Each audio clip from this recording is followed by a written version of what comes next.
mahasiswa sekalian, hari ini kita akan belajar tentang anatomi berita. Ya, anatomi berita itu sebagaimana kita tahu bahwa anatomi itu artinya adalah batang tubuh berita.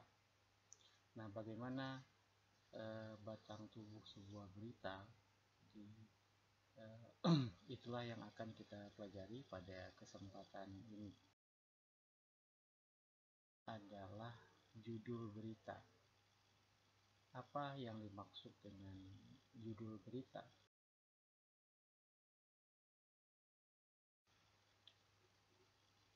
Gambaran topik berita yang berfungsi memberitahukan tentang berita, apa yang akan disajikan dan berperan penting untuk menggiring pembaca agar menelusuri isi berita yang disampaikan atau menarik perhatian pembaca dan menyimpulkan isi berita.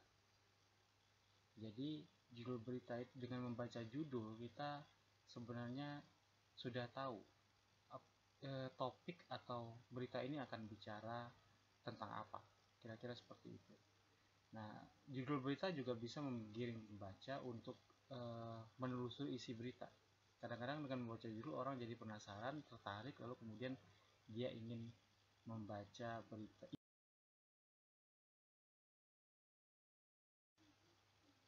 Ada hal yang salah kaprah kadang-kadang dalam masyarakat kita. Mereka sering mengartikan berita utama di halaman depan surat kabar itu. Itulah yang dimaksud dengan headline. Padahal sebenarnya arti headline itu judul. Jadi apapun berita yang ada judulnya itu namanya headline, bukan judul besar yang ada di halaman pertama seperti ini. Headline yang seperti ini, yang ada judul besar di halaman pertama, itu disebut dengan top story atau first headline. Lalu berita kedua disebut second headline, ketiga disebut third headline, dan seterusnya. Jadi yang dimaksud dengan headline itu adalah judul, bukan judul besar yang ada, hanya judul besar yang ada di halaman pertama. Kalau judul besar yang hanya ada di halaman pertama itu disebut sekali lagi dengan top story atau first headline. Lalu yang lebih kecil daripada judul besar itu disebut dengan second headline, third headline, dan seterusnya.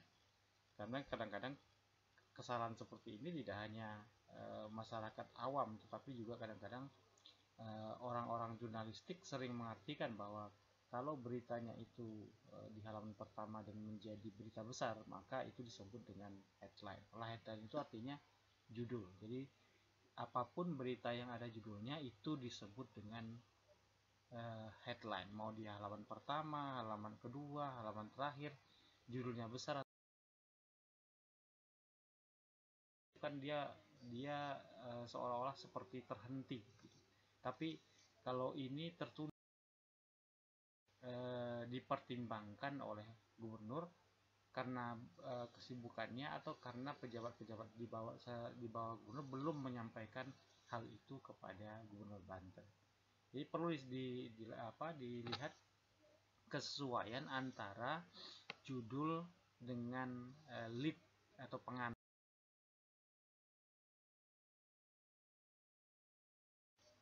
Juga ada ini, kalau kita membuat judul sebaiknya kalimatnya pendek dan atraktif. Judul itu etalase, tempat memamerkan sesuatu agar orang tertarik. Jadi seperti kita jualan kue, itu sebaiknya etalase itu menjadikan ketika orang melihat sepintas saja itu sudah sangat menarik bagi mereka. Nah, menurut Kamus Besar Bahasa Indonesia, atraktif itu bermakna punya daya tarik atau sifat yang menyenangkan. Contoh begini, DPRD desak sekolah tampung siswa binaan. 120 pelajar jadi belajar di lantai. Kemudian ada Bawaslu Banten akan awasi perilaku menak kenalkan putrinya. Ini judul yang pertama, DPRD desak sekolah tampung siswa binaan, 120 pelajar jadi belajar di lantai. Terlalu panjang. Ya, untuk sebuah judul ini terlalu panjang. Maka sebaiknya cukup ini saja. 120 pelajar SMA Nunukan belajar di lantai. Atau seperti ini, Bawaslu Banten akan awasi perilaku Menak kenalkan putrinya. Jadi dulu ada kejadian Menteri Agama itu ada sebelum yang sekarang ini, sebelum-sebelumnya itu pernah ada putrinya yang menjadi caleg. Maka kenapa Bawaslu ingin mengawasinya? Karena dalam kegiatan-kegiatan itu ada menteri itu memperkenalkan putrinya. Maka judul beritanya adalah Bawaslu Banten awasi Menak. Sehingga orang penasaran. Orang akan tertarik, ngapain ini Bawaslu mengawasi Menteri Agama? Apakah dia melakukan pelanggaran pemilu atau tidak? Nah, ini yang akan menjadi isi berita. Sehingga dengan judul-judul seperti ini kalimatnya lebih pendek dan dinilai.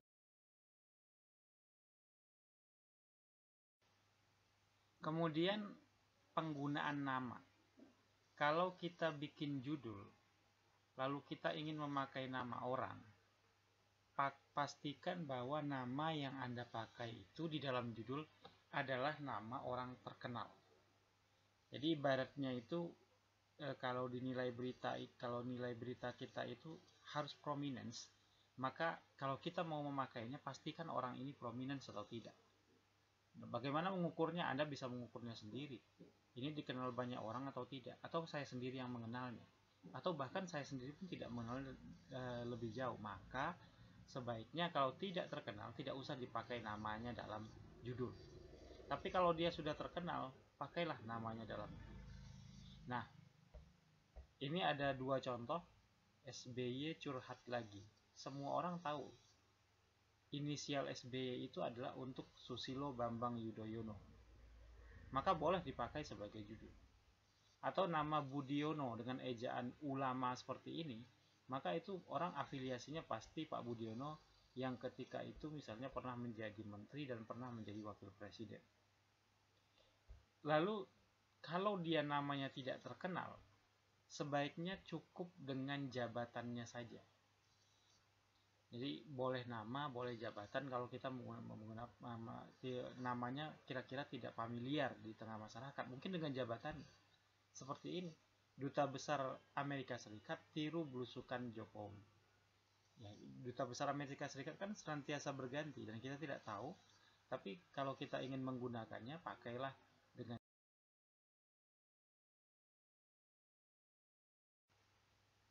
Kemudian ada juga jenis judul itu menggunakan pertanyaan. Ya, menggunakan pertanyaan. Tapi perlu diingat, hati-hati menggunakan judul pertanyaan. Karena tidak setiap berita bisa menggunakan judul jenis ini. Judul pertanyaan itu efektif menggoda pembaca ketika wartawan menulis peristiwa atau kasus krusial yang menyita perhatian masyarakat, semisal pengusutan korupsi. Kondisi tertentu mendorong wartawan menggunakan judul ini, misalnya wartawan memperoleh fakta-fakta yang valid tentang peristiwa atau kasus tertentu, tetapi pejabat yang berwenang atau orang yang terlibat dalamnya tidak mau memberikan konfirmasi. Ini ada contohnya. Adakah teroris di musibah Malaysia Airlines? Ini ketika peristiwa Malaysia Airlines yang jatuh di perairan Cina yang sampai sekarang tidak ditemukan jasad penumpangnya, ya. Maka kalau kita ingin membuat judulnya boleh seperti ini dengan pertanyaan. Siapa yang menggoyang Risma? Ini menggoyang ini sebaiknya dikasih tanda kutip ya, supaya tidak kesannya itu tidak sensual gitu, tidak sensasional. Ya, di sini Risma ini adalah wali kota Surabaya, dan menggoyang ini maksudnya adalah orang yang ingin menggoyang kepemimpinannya di Surabaya. Lalu kemudian berita ini ingin bercerita siapa-siapa saja mereka. Kemudian mencari muara uang senturi. Mencari muara uang senturi ini maksudnya adalah supaya beritanya akan menjawab bagaimana cara mencarinya. Lalu juga ada ini dugaan lain dari musibah Malaysia Airlines. Apakah pilot Malaysia Airlines bunuh diri? Nah, itu juga merupakan dugaan-dugaan yang kemudian menarik orang untuk membaca lebih lanjut materi atau isi berita. Jadi dalam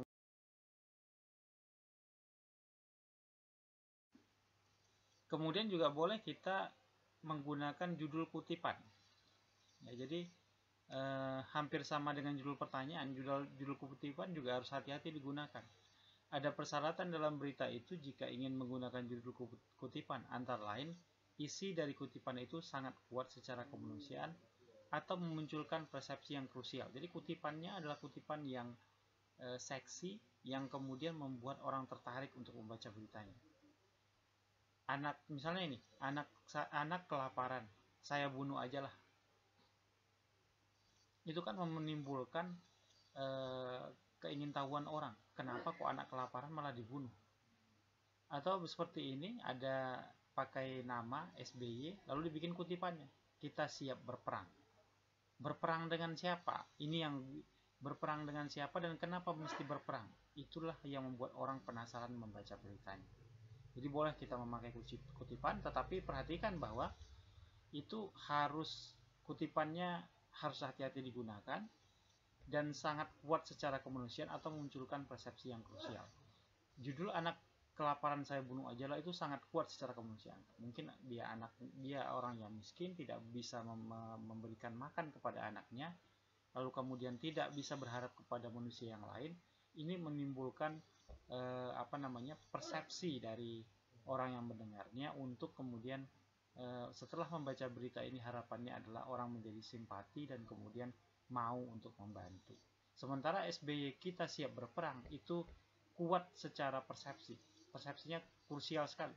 Ini adalah statement kepala negara, dia adalah panglima tertinggi angkatan bersenjata Republik Indonesia, mulai dari kepolisian sampai TNI, maka ketika dia mengatakan ini, maka persepsinya akan memunculkan multi persepsi. Nah, kemudian anatomi yang kedua dari berita itu adalah lead berita. Ya. Apa yang dimaksud dengan berita itu? Menurut Abdul Khair, lead itu fungsinya sama dengan intro dalam musik, disebut juga teaser atau penggoda. Karena pada hakikatnya bagian awal dari tulisan tak ubahnya sebagai penggoda agar pembaca tertarik untuk membacanya. Terus, jadi setelah judul itu hal berikutnya yang paling penting dalam sebuah berita itu adalah lead. Nah, lead berita itu menempati posisi kedua paling penting dalam sebuah batang tubuh atau anatomi berita. Pada media audiovisual, lead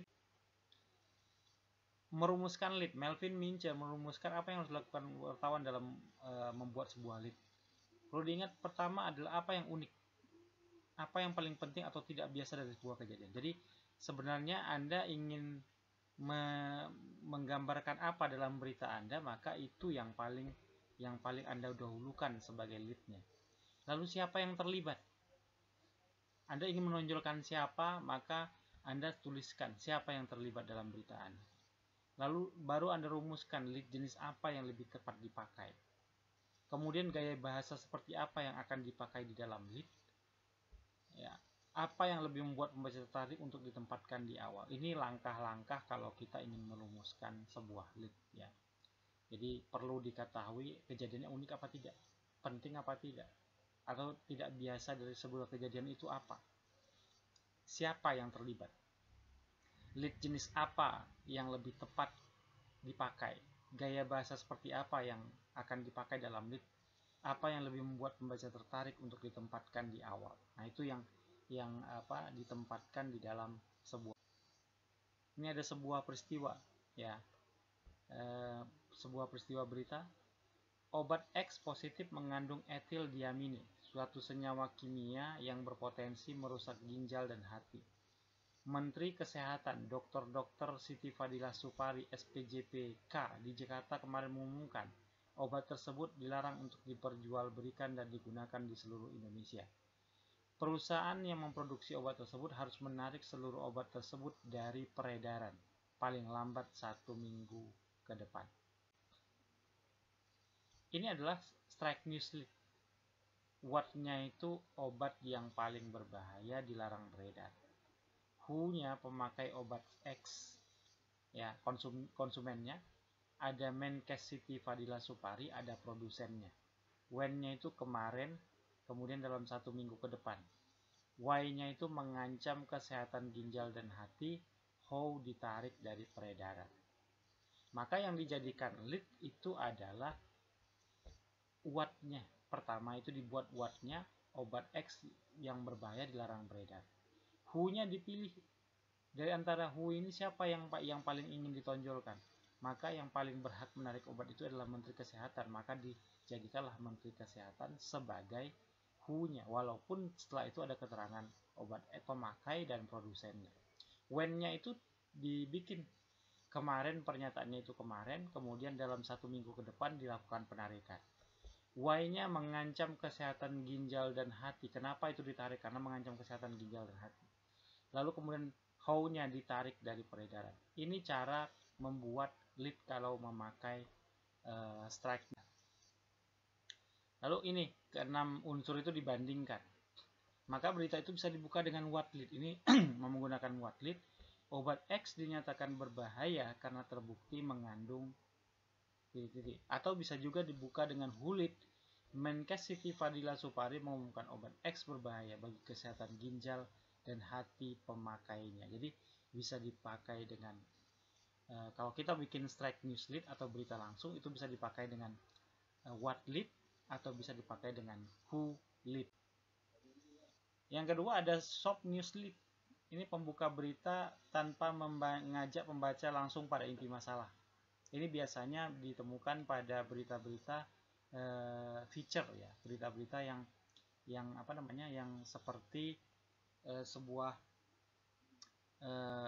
cerpen, tapi dia fakta ya, bercerita seperti sebuah cerpen, seperti sebuah novel, tapi dia sebenarnya, contohnya begini, rumah keluarga Munadi di RT 01 RW 04 Kelurahan Landung Sari, Kecamatan Dau, Kabupaten Malang, semalam dimasuki pencuri di saat suami istri Munadi menonton film di bioskop Matos, Kota Malang. Pencuri itu mengambil televisi, radio tape, dan perhiasan emas seharga 4,5 juta. Keluarga Munadi belum mempunyai anak, tidak memiliki pembantu rumah tangga, dan waktu pergi rumah ditinggalkan terkunci.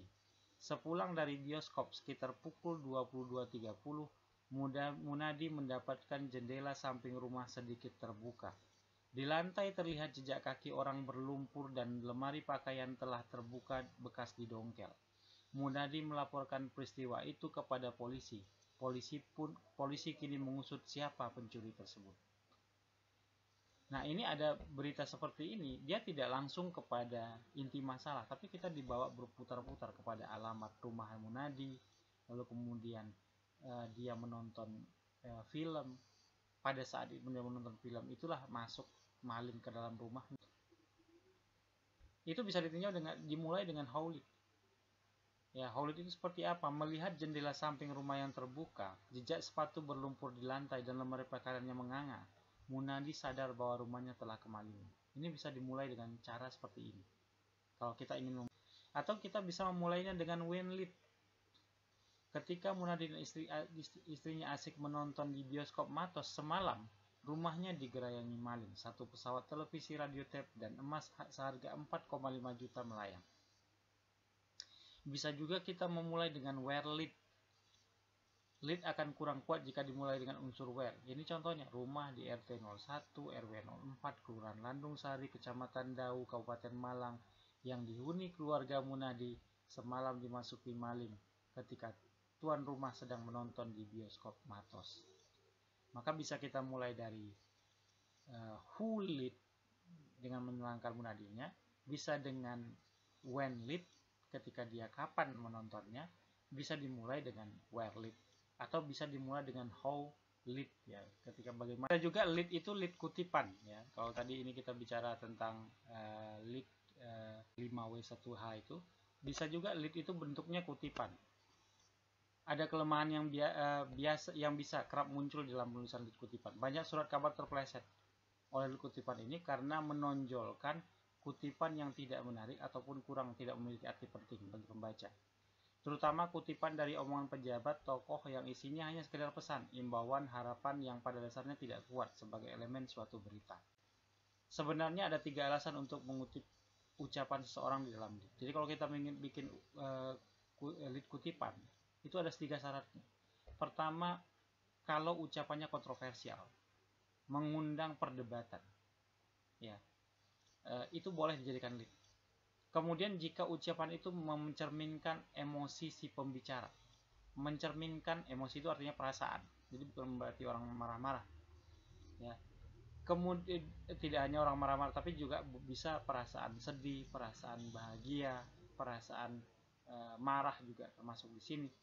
Kemudian jika ucapan itu mencerminkan kepribadian si sumber berita, ya, jadi boleh kalau kutipannya itu mencerminkan kepribadian dari narasumber di dalam berita kita.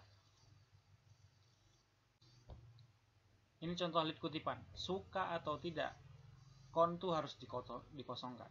Ini pernyataan keras itu diucapkan oleh Bupati Muna Ridwan Bay saat sedang gencar-gencarnya upaya pengosongan kawasan hutan kontu di Kabupaten Muna. Jadi boleh dimulai dengan kutipan kalau kita bikin lead atau pengantar berita. Kalau tadi ada di judul kita juga bisa bikin, maka di dalam lead juga bisa kalau kita mau membuatnya. Jadi kalau sepanjang lead kutipannya itu adalah kutipan yang sekali lagi seksi atau menarik dan juga menggambarkan emosional atau kepribadian dari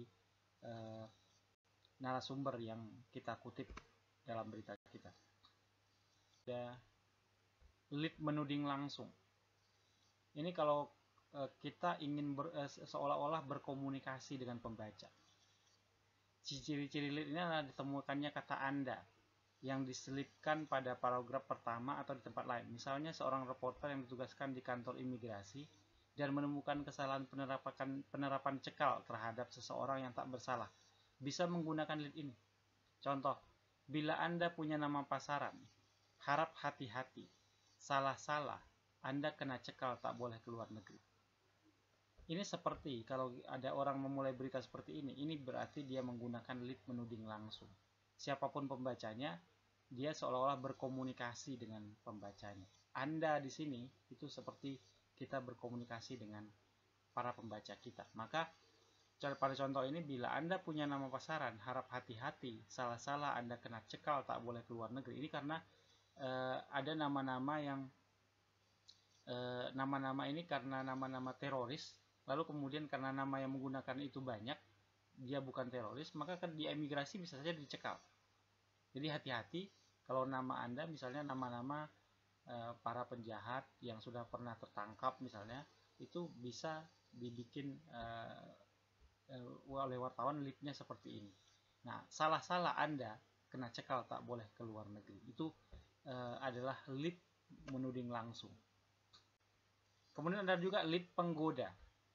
Lead semacam ini adalah tujuannya mengelabui pembaca dengan cara bergurau.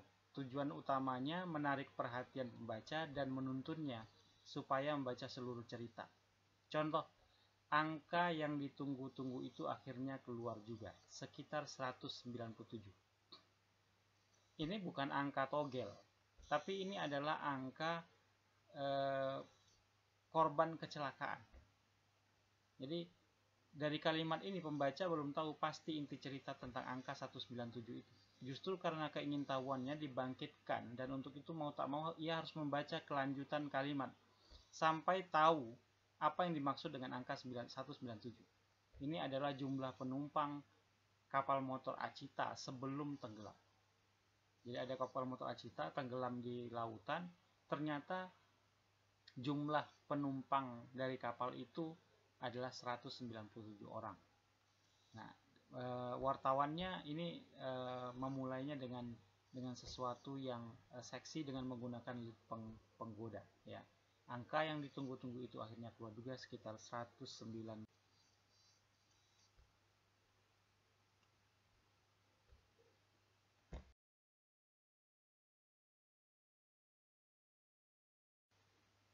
Baik, saya kira itu pelajaran kita hari ini, dan nanti kalau ada pertanyaan silahkan diajukan di Classroom atau bisa Anda tanggapi di channel ini. Terima kasih. Assalamualaikum warahmatullahi wabarakatuh.